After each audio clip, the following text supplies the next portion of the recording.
Em nosso estudo de hoje, a lição 6 do livro Harmonização, e tem por título Profetas e Apóstolos.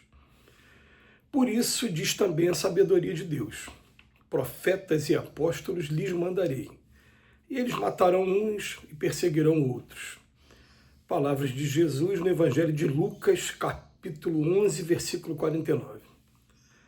Profetas e apóstolos não vivem tão somente nos círculos dos preceitos religiosos. Tempo virá em que o conceito de revelação divina abrangerá todos os departamentos das atividades úteis e generosas. O serviço nobre em todos os tempos requisita missionários da visão e apóstolos da ação. São eles que enriquecem os patrimônios da vida, recebem a onda de inspiração das esferas superiores e ambientam as ideias do bem, plasmando-as em seguida, através de serviços inestimáveis à coletividade. Entretanto, a multidão e a vulgaridade jamais entenderam semelhantes trabalhadores no tempo adequado. Sejam cooperadores da religião, da ciência ou da economia, experimentam perseguições e ataques dolorosos que lhes fenecem a justa noção da sociedade em que passam no mundo. Não se lhes perdoa a superioridade, nem se lhes entende a visão ou o serviço nobre. Trava-se a luta. Às vezes os trabalhadores são candidatos à posição de profetas ou apóstolos porque o homem, em todas as circunstâncias, deverá a si próprio a elevação ou a decadência. Quando isso se verifica, a vulgaridade costuma vencer. Falha em parte a experiência de maior ascensão.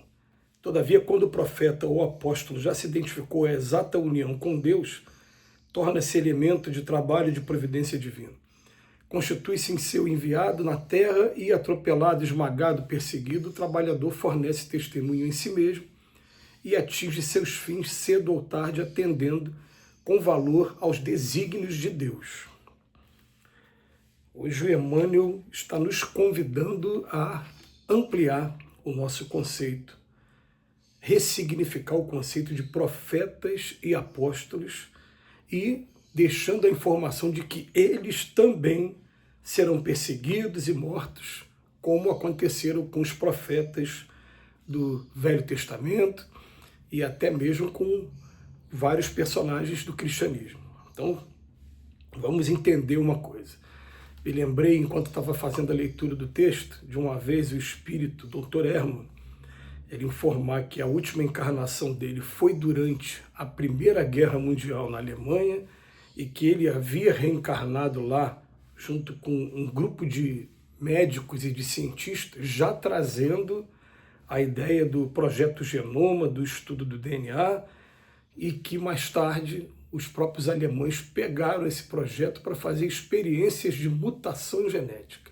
Então, olha bem, um estudo que está proporcionando uma evolução significativa para a gente, uma longevidade, um pré-estudo das doenças que a pessoa tem propensão a desenvolver durante a vida, e no primeiro momento eles foram perseguidos, foram mortos pela guerra e seus experimentos, as suas experiências foram tomadas para fomentar a guerra, assim como aconteceu também com a ideia da fissão e da fusão nuclear que foi trazida pelo Einstein, assim como a gente assistiu aqui no Brasil, Santos Dumont se suicidando, se enforcando ao ver a sua invenção, um avião sendo utilizada para a guerra.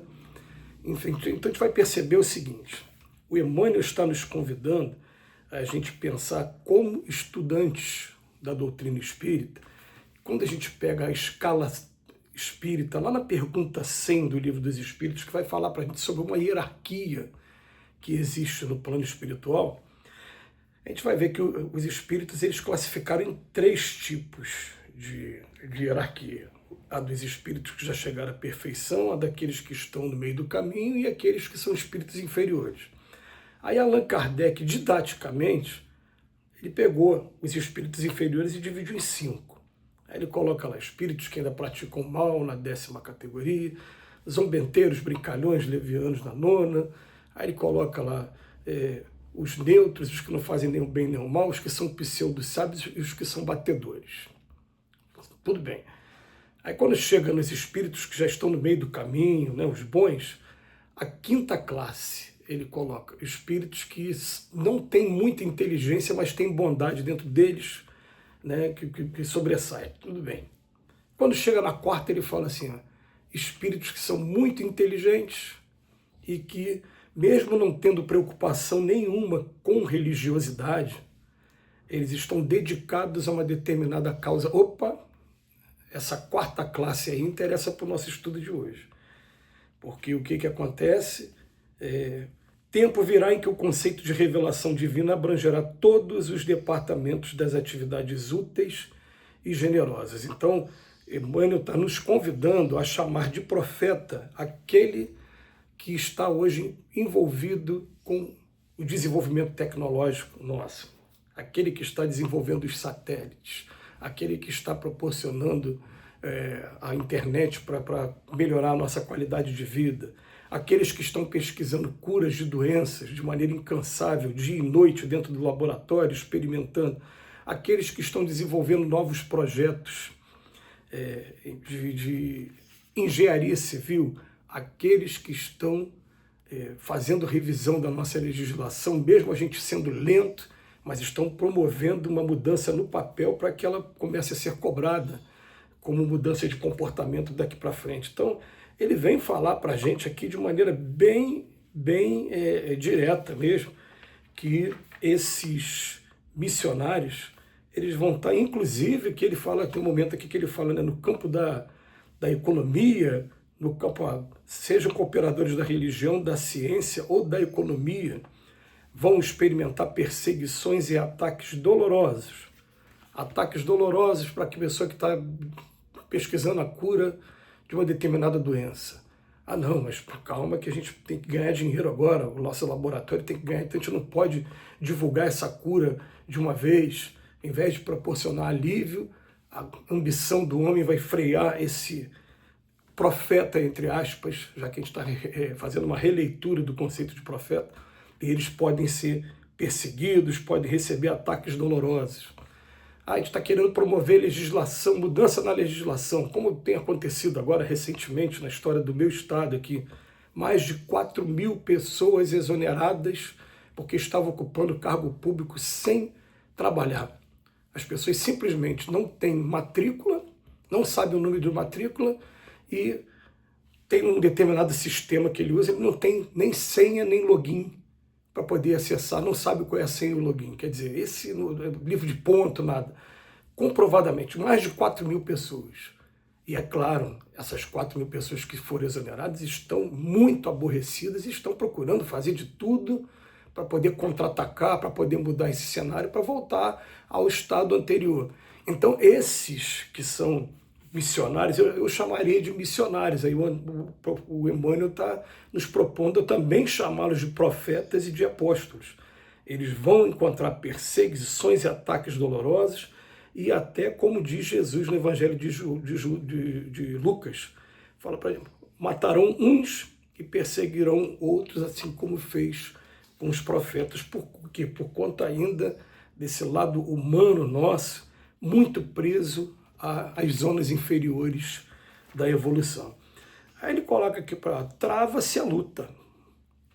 Às vezes os trabalhadores são candidatos à posição de profetas ou apóstolos porque o homem, em todas as circunstâncias, deverá a si próprio a elevação à decadência, e quando isso se verifica, a vulgaridade costuma vencer. Vão estar fazendo de tudo para desviar do caminho. Se você se mantém naquele caminho, você é a pessoa que está incomodando de alguma maneira.